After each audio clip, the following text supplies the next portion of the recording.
به ویدیو یوتیوب من خوش اومدین. مادم در این ویدیو نظرم رو در مورد سریال ترکی دکتر معجزه‌گر بگم. دکتر معجزه‌گر داستان یک دکتر اوتیسمیه که تو بچگی داداشش رو از دست میده و تصمیم میگیره دکتر شه که بچه ها رو نجات بده و اینا. سریال دکتر معجزه‌گر مثل با اینکه ترکیه الهام گرفته از سریال کره‌ای باز دکتر معجزه‌گره، ولی به سبک ترکی.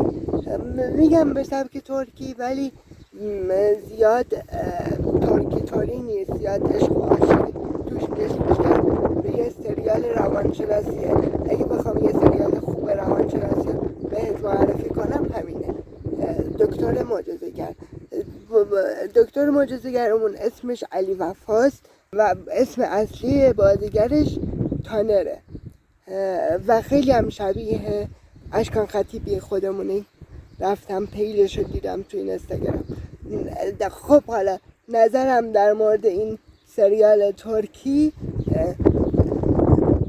مثبت، خیلی خوبه، سریال خوبیه، سریال امیدوار کننده است.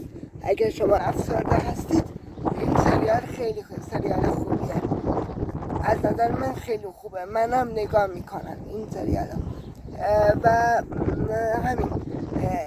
من رو در اینستاگرام فالو کنید، دیاموند سلطانی اندرلاین با 3 تا